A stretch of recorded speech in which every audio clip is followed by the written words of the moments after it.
یہ کسی کی میراث نہیں ہے. آج کوئی ہے کل کوئی ہوگا. انسان کو اپنے پاور اور کرسی کا کبھی ناجائز فائدہ نہیں اٹھانا چاہیے میرے بھائی.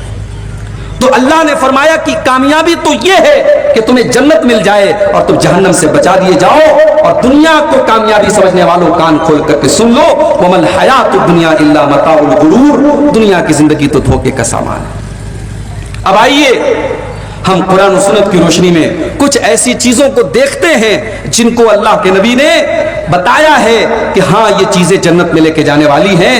مگر میں بڑے ادب سے کہنا چاہتا ہوں میرے بھائیوں, آپ رات کے 2:30 اور 3 بجے تقریر سن رہے ہیں. یہ ٹائم ایسا ہے, یہ اللہ کی قبولیت کا ٹائم ہے. میرے بھائیوں, اس دعا کے ساتھ آپ یہ تقریر سنیں کہ میں جو باتیں بیان کروں گا, جو اعمال بیان کروں گا جنت میں لے کے جانے والے, رب العالمین کہنے والے کو اور سننے والوں کو سب کو عمل کی توفیق عطا فرمائے. ہم صرف کہیں نہ اور ہم صرف سنیں نہ, بلکہ ہم اس پر عمل بھی کریں. اللہ ہم کو اس کی توفیق دے. تو آئیے ہم شروع کرتے ہیں. سب سے پہلی چیز جو جنت میں لے کر کے جائے گی, جس کے بغیر جنت میں آپ جا ہی نہیں سکتے, وہ کیا ہے؟ وہ توحید ہے. جب تک آپ توحید پر نہیں آ جائیں گے, ایک اللہ کی عبادت آپ نہیں کریں گے, ایک اللہ کے آگے آپ کا سر نہیں جھکے گا, اور ایک اللہ کی توحید کا اقرار آپ نہیں کریں گے, تب تک آپ جنت میں نہیں جا سکتے. اللہ کے نبی فرماتے ہیں, من شہید اللہ الہ الا اللہ خالصا من قلبہ دخل الجنہ. جو دل کی گہرائی سے لا الہ الا اللہ کا اقرار کرے گا, جو دل سے لا الہ الا اللہ پڑھے گا, جو دل سے کلمہ توحید کا اقرار کرے گا, جو دل سے ہر طریقے کے شرک کو مٹا دے گا, دخل الجنہ, ایسا انسان جنت میں داخل ہوگا. مگر آپ کیا بولیں گے؟ ہمارے اور آپ کے بیچ میں ایسے لوگ بیٹھے ہیں جو نماز میں آتے تو کہتے ایاک نعبد و ایاک نستعین, اے اللہ ہم تیری ہی عبادت کرتے ہیں اور تجھ ہی سے مدد مانگتے ہیں. اور نماز کے باہر کشتی لڑنے جاتے ہیں پہلوان کے سامنے تو کہتے یا علی مشکل کشا, علی کو مشکل کشا بنا دیا. اولاد چاہیے تو کسی بابا کے مزار پہ جا کے اولاد کا سوال کرتے ہیں. دولت چاہیے تو کسی کو غریب نواز کا لقب دے دیتے ہیں. مدد چاہیے تو کسی کو غوث اعظم کا لقب دے دیتے ہیں, کسی کو داتا بنا لیتے ہیں, کسی کو گنج بخش بنا لیتے ہیں. جو مقام اللہ کا ہے, جو درجہ اللہ کا ہے, وہ غیر اللہ کو دے دیتے ہیں. اور اگر آپ کو یقین نہ آتا ہو, ہمارے یوپی میں بہت ساری مثالیں آپ کو مل جائیں گی.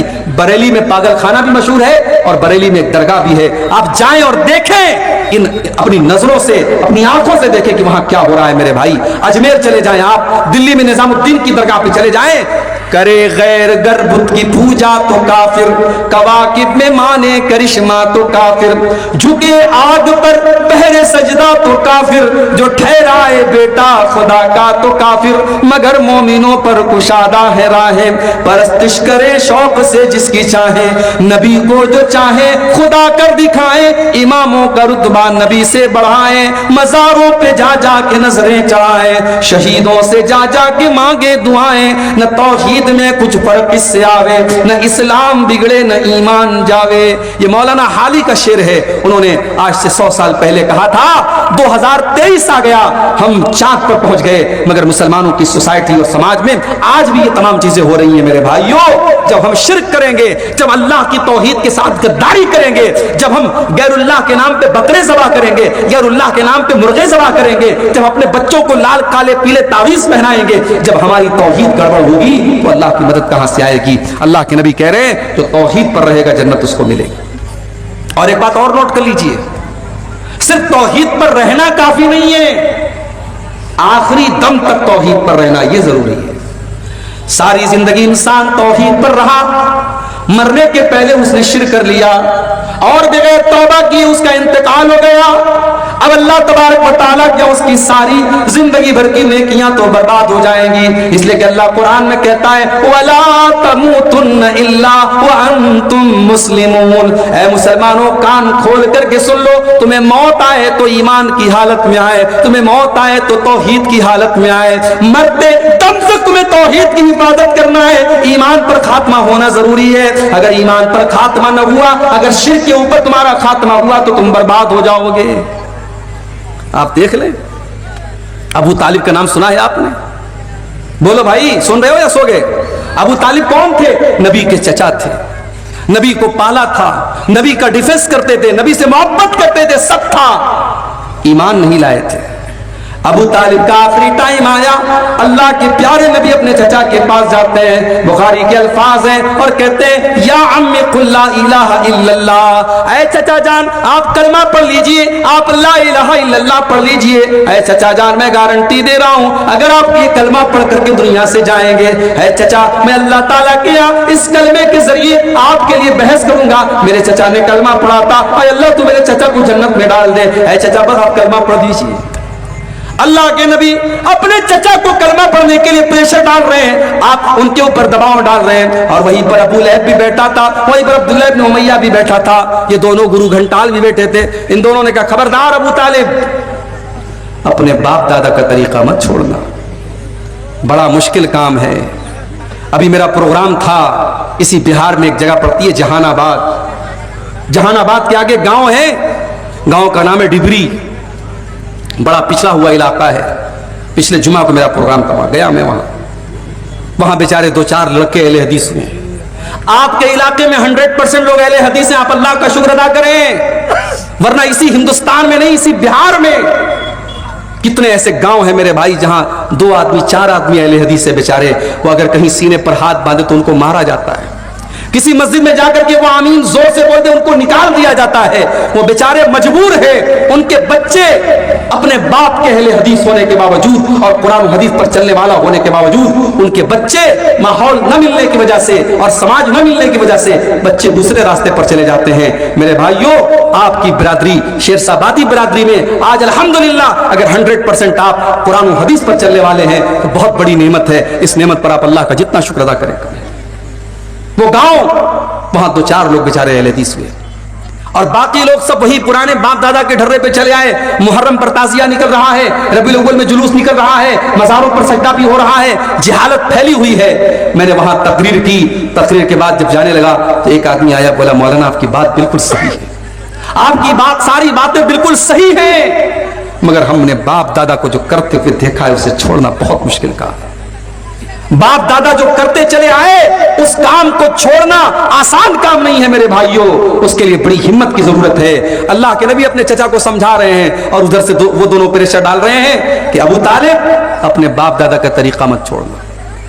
بخاری کے الفاظ ہیں ابو طالب کا انتقال ہو گیا, ابو طالب کو موت آ گئی اور آخری ٹائم ابو طالب کی زبان پر یہی لفظ تھا علی ملت عبد المطلب, میں اپنے باپ عبد المطلب کے مذہب پر دنیا سے جا رہا ہوں. ابو طالب کلمہ نہیں پڑھ پائے, ابو طالب توحید کو قبول نہیں کر پائے. نتیجہ کیا نکلا؟ اللہ کے نبی فرماتے ہیں میرے چچا ابو طالب کو بھی جہنم میں ڈالا جائے گا.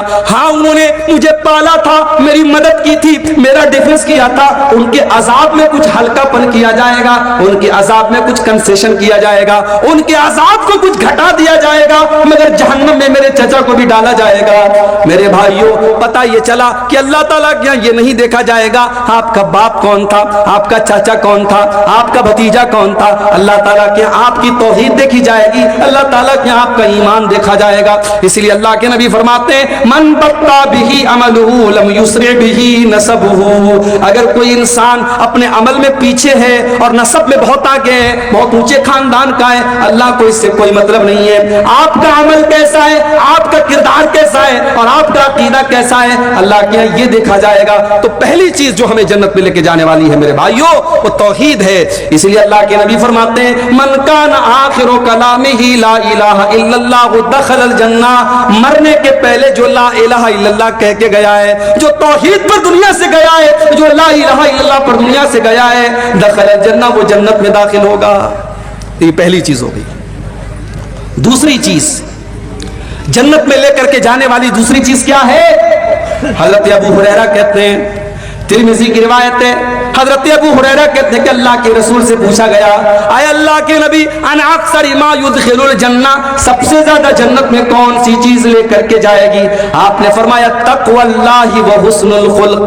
آپ نے فرمایا 2 چیزیں سب سے زیادہ جنت میں لے کے جائیں گی, ایک اللہ کا تقوی اور ایک اچھے اخلاق. اور آج انہی دونوں چیزوں کی بڑی کمی ہے اور ہم اہل حدیثوں میں زیادہ کمی ہے. شیطان ہمارے عقیدے کو کمزور کرنے میں شیطان بہت مجبور ہے. شیطان ہمارے عقیدے کو تو نہیں خراب کر پا رہا ہے, شیطان نے ہمارے اخلاق کو خراب کر دیا اور شیطان نے ہمارے تقوی کو برباد کر دیا. آج 20 سال کے جوان کو لے لیں آپ اور 70 سال کے بوڑھے کو لے لیں, آج سوشل میڈیا کے اس دور میں, موبائل کے اس دور میں اور انٹرنیٹ کے اس دور میں اگر سب سے زیادہ کوئی چیز متاثر ہوئی ہے میرے بھائیوں تو وہ تقوی ہے. آج فیس بک پر آپ ماشاءاللہ دینداری کی باتیں کرتے ہیں, اچھی باتیں کرتے ہیں, آپ فیس بک پر آپ کوئی گندی باتیں نہیں شیئر کرتے ہیں, مگر آپ جب فیس بک چلانے لگتے ہیں, فیس بک پر وہ جو ویڈیوز آتے ہیں چھوٹے چھوٹے ریلز جن کو کہا جاتا ہے, اب ریل آئی, اب آپ دیکھنے لگے, اس میں گانا بجانا بھی آنے لگا, اس میں سیریل بھی آنے لگا, اس میں بےہودہ باتیں بھی آنے لگی. عالم بھی دیکھ رہا ہے, جاہل بھی دیکھ رہا ہے, 20 سال کا نوجوان بھی دیکھ رہا ہے, 70 سال کا بوڑھا بھی دیکھ رہا ہے. میرے بھائیوں, آج اگر سب سے زیادہ کسی چیز کی کمی ہے تو اللہ کے تقوی کی کمی ہے اور اللہ کے ڈر کی کمی ہے. آج اللہ کے نبی کی یہ حدیث ہمیں بتا رہی ہے یہ 2 چیزیں اپنے اندر ہم پیدا کر لیں, بہترین اخلاق اپنے اندر پیدا کر لیں اور تقوی پیدا کر لیں. اخلاق کا معاملہ بھی ہمارا بہت کمزور ہے.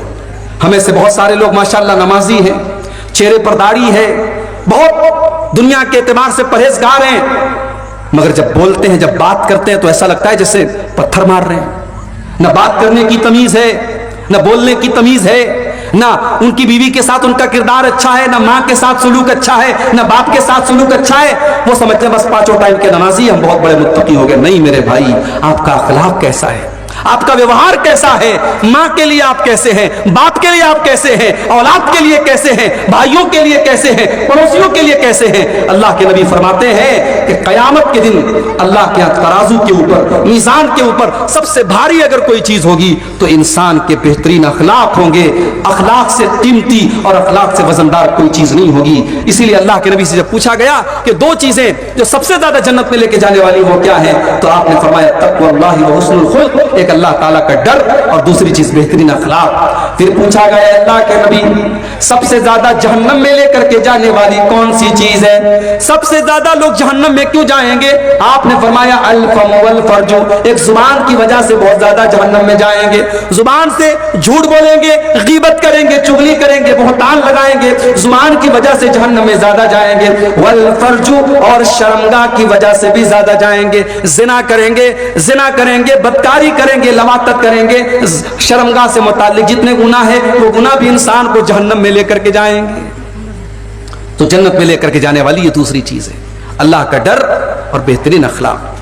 اور آگے بڑھیے, جنت میں لے کر کے جانے والی تیسری چیز, میرے پیارے ساتھیوں, اگر آپ جنت میں جانا چاہتے ہیں تو ایک بڑا آسان سا کام بتا رہا ہوں. اگر اللہ نے آپ کو پیسے سے نوازا ہے, اگر اللہ نے آپ کو دولت سے نوازا ہے, اگر ہو سکے تو کسی یتیم کی پرورش اپنے ذمے لے لیجئے, کسی یتیم بچے کو پال لیجئے. اللہ کے نبی فرماتے ہیں انا وکافل الیتیم کہاتین, آپ نے اپنی دونوں انگلیوں سے اشارہ کر کے فرمایا کہ یتیم کی پرورش کرنے والا, یتیم کو پالنے والا اور یتیم کی ذمہ داری قبول کرنے والا جنت میں محمد رسول اللہ کے ساتھ رہے گا.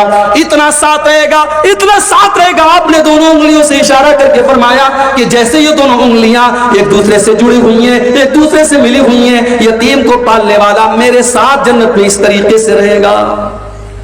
یتیم کا بڑا حق ہے میرے بھائی. سماج میں اگر کوئی یتیم بچہ ہے, ہو سکے تو اس کی پرورش اپنے ذمہ لو. نہیں کر سکتے اس کی پڑھائی کا خرچ اپنے ذمہ لے لو. کتنے بچے ہیں بیچارے یتیم ہیں, پڑھنے میں بڑے ٹیلنٹڈ ہیں, مدرسے کی فیس نہیں دے پا رہے ہیں, اور قوم کے پاس بہت پیسہ ہے, اپنے فالتو کاموں کے لیے, اپنے حرام کاموں کے لیے بہت پیسہ ہے. میرے بھائیوں, کسی اچھے مدرسے میں جاؤ, پتہ لگاؤ کوئی ٹیلنٹڈ لڑکا ہو, کسی غریب فیملی سے بلانگ کرتا ہو. اگر یتیم ہو تو بہت سونے پہ سہاگا ہے. یتیم بچہ ہے, مدرسے والوں سے کہو مولانا اس بچے کی جو بھی فیس ہے سال بھر کی میں اپنے ذمہ لے لیتا ہوں, یہ کام کر لو. چلو پوری پرورش نہیں کر سکتے, پڑھائی اس کی اپنے ذمہ لے لو. وہ لڑکا کل عالم بنے گا, کل حافظ بنے گا, دین کا دائی بنے گا, دین کا مبلغ بنے گا, تقریریں کرے گا, خطبے دے گا, کتابیں لکھے گا, جو بھی علم پھیلائے گا اس کا ثواب آپ کو میرے بھائیوں ملتا رہے گا. یہ بھی صدقہ جاریہ کی ایک شکل ہے. اللہ کے نبی نے فرمایا کہ یتیم کی پرورش اپنے ذمہ لے لو. 3 چیزیں ہو گئیں. نمبر 4, جنت میں لے کر کے جانے والی چوتھی چیز, یہ بھی بہت آسان کام ہے, بس 2 کام آپ کو کرنا ہے. یہ حدیث سنا دیتا ہوں. اللہ کے نبی کے ایک صحابی ہیں, ان کا نام ہے ہانی رضی اللہ تعالیٰ عنہ. ہانی کہتے ہیں میں اللہ کے رسول کے پاس گیا, میں نے کہا اے اللہ کے نبی مجھے کوئی ایسا عمل بتا دیجئے ما یوجب الجنہ جو جنت کو واجب کر دے، کوئی ایسا کام بتا دیجئے کہ اگر میں وہ کام کروں تو جنت میرے لیے واجب ہو جائے، میں ہر حال میں جنت میں چلا جاؤں۔ اللہ کے نبی نے فرمایا علیک بحسن الکلام وبذل الطعام، اے میرے صحابی تو دو کام کر لے تو جنت میں چلا جائے گا۔ پہلا کام تو یہ کر لے حسن الکلام، جب تو کلام کرے، جب تو بات چیت کرے، جب تو گفتگو کرے، جب کسی سے کوئی بات کہے تو تیری بات کا انداز اچھا ہو، تیری بات میٹھی ہو، تیرا انداز میٹھا ہو، تیری آواز میں، تیری بات چیت میں مٹھاس ہو، تو کڑے لہجے میں بات نہ کرے، تیری آواز اچھی ہو، تیری بات چیت اچھی ہو۔ آواز کا مطلب یہ نہیں کہ انسان اپنی آواز بدل دے، جو نیچرل آواز ہے وہ آواز میں بات کرے، لیکن بات اس کی صحیح ہو، میٹھی بات ہو، اچھے انداز میں لوگوں سے بات کرے، بدتمیزی سے بات نہ کرے۔ اور دوسری چیز کیا ہے؟ وبذل الطعام، لوگوں کو کھانا کھلاؤ۔ اب لوگوں کو کھانا کھلاؤ میں غریب بھی آ گئے، رشتہ دار بھی آ گئے، مہمان بھی آ گئے۔ آج تو حالات یہ ہو گئے میرے بھائی، گھر میں مہمان آتا ہے، شوہر بیچارہ گھر میں آ کے بیوی سے صرف اتنا کہتا دو لوگ آئے ہیں، تھوڑا کھانا زیادہ بنا دو، بیوی کی پیشانی پر بل پڑ جاتا ہے۔ تم نے مجھ سے پوچھا تھا تم لے کے کیوں چلے آئے؟ بیوی کو 4 روٹی زیادہ بنانی پڑ گئی، کچھ چاول زیادہ بنانے پڑ گئے، کچھ دال زیادہ بنانی پڑ گئی، کچھ گوشت میں اس کو مسالہ زیادہ ڈالنا پڑ گیا، بیوی تیش میں آ گئی، تم نے بغیر مجھ سے پوچھے مہمان کو کیوں بلایا؟ اور ایک نبی کا دور ہے میرے بھائیوں، اللہ کے نبی کے پاس ایک صحابی آتے ہیں، اے اللہ کے نبی بڑا بھوکا ہوں، کھانا کھلا دیجئے۔ آپ نے اپنے گھر میں پوچھوایا، آپ کی تمام بیویوں نے کہا ہمارے پاس تو اپنے کھانے کے لیے، ہم مہمان کو کہاں سے کھلائیں؟ آپ نے صحابہ سے فرمایا کہ اے میرے صحابہ، کون میرے مہمان کو آج رات کھانا کھلائے گا؟ حضرت ابو طلحہ رضی اللہ تعالیٰ عنہ کھڑے ہوئے، اے اللہ کے نبی میں آپ کے مہمان کو کھانا کھلاؤں گا۔ ابھی بیوی سے پوچھا بھی نہیں ہے، ابھی پتہ بھی نہیں لگایا گھر میں آٹا بچا ہے کہ نہیں بچا ہے، چاول بچا ہے کہ نہیں بچا ہے، گوشت کی بوٹی بچی ہے کہ نہیں بچی ہے، کچھ نہیں پوچھا، اللہ کے نبی سے وعدہ کر لیا، اے اللہ کے نبی آپ کا مہمان میرا مہمان ہے، میں آپ کے مہمان کو کھانا کھلاؤں گا۔ مہمان کا ہاتھ پکڑا، گھر گئے، دروازہ کھٹکھٹایا، بیوی نے دروازہ کھولا، کہا اے میری بیوی مہمان کو لے کے آیا ہوں، جلدی سے کھانا نکال دے۔ بیوی نے کہا اندر آئیے، بیوی کنارے لے کے گئی، بولی ہے میرے سرتاج آج تو اتنا کھانا ہے کہ اگر بچے کھائیں گے تو ہم نہیں کھا سکتے، ہم کھائیں گے تو بچے نہیں کھا سکتے، وہ کھانا تو ہمارے برابر کا بھی کھانا نہیں ہے، آپ تو مہمان کو لے کے چلے آئے، اب بتائیے کیا کریں؟ کہا ایک کام کرو، بچوں کو سلا دو، بچوں کو سلا دو، اور میں مہمان کو گھر میں لے کے آتا ہوں، کھانا پلیٹ میں لے آؤ، اور میرے سامنے بھی خالی پلیٹ رہے گا، اور جیسے ہی کھانے کا ٹائم آئے گا چراغ کی بتی بجھا دینا، مہمان کو ایسا لگے گا میں بھی کھانا کھا رہا ہوں، مہمان کا پیٹ بھر جائے، ہم دونوں میاں بیوی بعد میں کبھی کھا لیں گے، بھوکے رہ لیں گے، کوئی مسئلہ نہیں۔ میری پیاری ماں بہنوں، آج چراغ لے کے ڈھونڈو، ایسی بیویاں نہیں ملیں گی، ایسی عورتیں نہیں ملیں گی۔ حضرت ابو طلحہ مہمان کو گھر میں لے کر کے آئے، مہمان کے سامنے کھانا رکھ دیا، اپنے سامنے خالی پلیٹ رکھ دیا، اور چراغ کی بتی کو کھانے کے ٹائم بجھا دیا، اور جھوٹ موٹ اپنا منہ چلانے لگے۔ مہمان سمجھا کہ یہ لوگ بھی کھانا کھا رہے ہیں، مہمان نے پیٹ بھر کے کھانا کھا لیا۔ صبح ہوئی، ابو طلحہ اللہ کے نبی کے پاس آتے ہیں، اللہ کے نبی کہتے ہیں اے ابو طلحہ، تم نے اور تمہاری بیوی نے جو کام کیا ہے مجھے اللہ تعالیٰ نے وہ کام بتا دیا ہے، اور اللہ تعالیٰ تم دونوں میاں بیوی کے اس عمل سے بہت خوش ہوا ہے۔ وہ لوگوں، صحابہ کے دور میں اتنی دولت تو نہیں تھی، اتنے بڑے بڑے مکانات تو نہیں تھے، ان کے پاس بڑی بڑی گاڑیاں تو نہیں تھی، مگر صحابہ کے دل بہت بڑے تھے۔ وہ لوگوں اپنے دل کو تھوڑا بڑا کر دو، اگر تمہارے کچھ رشتہ دار آ کر کے تمہارے گھر میں کھانا کھا لیں، کچھ مہمان تمہارے گھر میں آ کے کھانا کھا لیں، اس میں کوئی حرج کی بات نہیں ہے۔ اللہ کے نبی فرماتے ہیں یہ 2 کام جنت میں لے کر کے جانے والا ہے، علیک بحسن الکلام وبذل الطعام، اپنی گفتگو کو اچھا کر لو اور کھانا کھلایا کرو، یہ 2 کام ایسا ہے جس کی وجہ سے تم کو جنت ملے گی۔ اور آگے بڑھیے، جنت میں لے کر کے جانے والا ایک اور کام ہے، جب دنیا بستر پہ سو رہی ہو، یا رات میں کچھ منچلے قسم کے نوجوان موبائل پر کسی کے ساتھ بات چیت میں مگن ہو، چیٹنگ میں مگن ہو، یا کچھ لڑکے رات میں بیٹھ کر کے فلمیں دیکھ رہے ہوں، رات کو اس آخری پہر میں اگر اللہ کا کوئی بندہ اٹھ کر کے تہجد کی نماز پڑھتا ہے، قیام اللیل کرتا ہے اور رات کی نماز پڑھتا ہے، تو یہ نماز بھی انسان کو جنت میں لے کر کے جاتی ہے۔ اللہ نے ایسے لوگوں کا تذکرہ کرتے ہوئے سورہ سجدہ کے اندر فرمایا تتجافى جنوبهم عن المضاجع يدعون ربهم خوفا وطمعا، میرے نیک بندے تو وہ ہیں,